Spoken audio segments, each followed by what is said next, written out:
नमस्कार साथियों, स्वागत है आप सभी का आज की इस नई वीडियो में। ये वीडियो आप सभी शिक्षा मित्र साथियों के लिए काफ़ी ज़्यादा महत्वपूर्ण होने वाली है। दरअसल आपके समायोजन को लेकर के हाल ही के अंदर की एक वीडियो की क्लिप है, जहां पर उस वीडियो की क्लिप में कुछ बयान साझा किए गए हैं। उन बयानों को आपके मध्य में प्रेषित करेंगे। सभी साथियों से एक रिक्वेस्ट है, वीडियो को आप पूरा देखें। चैनल को अभी तक आपने सब्सक्राइब नहीं किया है, सब्सक्राइब भी कर लें। अब चलते हैं अपडेट पर। तब तो यह कह देती कि महोदय, योर ऑनर, हमें सुप्रीम कोर्ट ने, माननीय सुप्रीम कोर्ट ने स्टे दे दिया है, लेकिन सुप्रीम कोर्ट ने तो आपकी केस पे स्टे ही नहीं दिया, कोई नोटिस ही जारी नहीं हुआ। तो कहने का मतलब है उत्तर प्रदेश सरकार को चूंकि हम लोग जानते हैं ये कितनी अहंकारी सरकार है, कितनी अत्याचारी सरकार है। 300 रुपया पाने वाले से जो सरकार सुप्रीम कोर्ट में लड़ रही हो, उस सरकार के कारनामे को आने वाला इतिहास में ये दर्ज कराएंगे, क्योंकि इसी लायक हैं। अपने कर्मचारियों, अरे शर्म आनी चाहिए उन अधिकारियों को जो एसी कमरों में बैठकर टाइप करते हो कि हम 17,000 नहीं देंगे।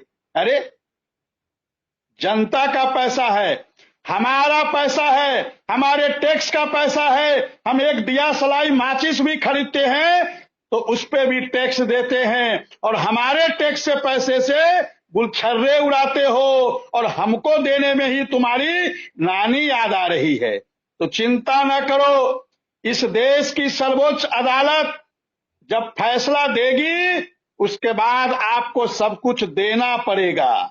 बकरे की अम्मा कब तक खैर मनाएगी। तो हम अनुदेशक साथियों से, कुछ अनुदेशक साथी हमारे कल में जुड़ नहीं पाया, कुछ परेशान है, हताश है, निराश है, लेकिन मैं अपने 27,555 उन अनुदेशक साथियों से आपके चैनल के माध्यम से निवेदन करना चाहेंगे कि हताश ना हो, निराश ना हो, आपको सम्मान भी मिलेगा और जो हम लोग चाहेंगे वो सब लेकर आएंगे।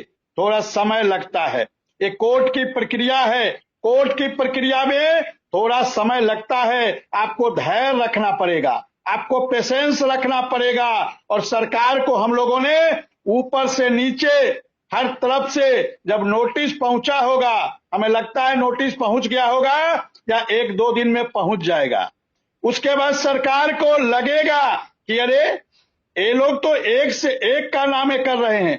पहले हमको सुप्रीम कोर्ट में घेरा, सुप्रीम कोर्ट से नोटिस जारी करवाया, अब इलाहाबाद हाई कोर्ट से नोटिस जारी करवाया है। ये लोग भी मानने वाले नहीं हैं, इनको पैसा देना पड़ेगा और वास्तव में देना पड़ेगा। मैंने कहा था योगी जी से, मैं योगी जी को कह के आया हूं कि योगी जी पैसा तो आपको देना पड़ेगा, भले आप दे या कोई दे। मेरा यही लाइन था, मैंने यही लाइन कहा था कि महाराज जी आपको पैसा तो देना पड़ेगा, चाहे आप दे या कोई और दे, लेकिन पैसा देना पड़ेगा। उन्होंने कहा जाओ जो करना है करो। मैंने कहा बिल्कुल जा रहा हूं और जो करना होगा करूंगा, लेकिन आप भी इस बात को जान लीजिए कि पैसा तो आपको देना पड़ेगा, चाहे आप दे या चाहे कोई और दे। और मेरे साथियों, सुप्रीम कोर्ट की लड़ाई है, आइए एक मंच पर आकर जो आपकी लड़ाई लड़ रहे हैं उसका साथ दीजिए। अब इधर उधर की बातें मत करिए, अब इधर उधर की बातें मत करिए। कल आपने देखा होगा जो सरकार की भी एसएलपी हम लोगों से कनेक्ट हो गई, जो स्वीकार नहीं हुई, सरकार का जो डायरी नंबर, एसएलपी नहीं है, अभी सरकार की एसएलपी नहीं है, एसएलपी नंबर नहीं मिला है। जब वो स्वीकार होगा तब एसएलपी नंबर मिलेगा।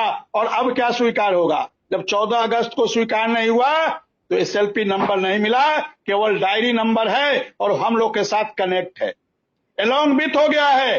और कल ना याची कोई थे, ना कोई वकील खड़ा था, सिर्फ और सिर्फ आरके और पीएस पटवालिया जी थे, बाकी दूसरे पक्ष का कोई ना वकील था, ना कोई याची थे। तो हे अनुदेशक साथियों, दिमाग खोलो, आंख खोलो, कान खोलो और देखो कौन आपकी लड़ाई इलाहाबाद से लेकर दिल्ली तक लड़ रहा है। और इसके बाद भी आप नहीं आंख खोलोगे अपना दिमाग नहीं खोलोगे तो आप जिम्मेदार होगे। हम लोग तो प्रण ले चुके हैं, हम लोग तो कसम खा चुके हैं, सर पे कफन बांध कर निकल चुके हैं। आपने देखा होगा पैरवी किस प्रकार से की जाती है, चाहे इलाहाबाद की पैरवी हो, चाहे दिल्ली की पैरवी हो। हमारा एक एक अनुदेशक साथी वहां पहुंचता है। परसों हम लोग नहीं थे इलाहाबाद हाई कोर्ट में, लेकिन हमने जिम्मेदारी दिया था जौनपुर के जिलाध्यक्ष सुजीत जी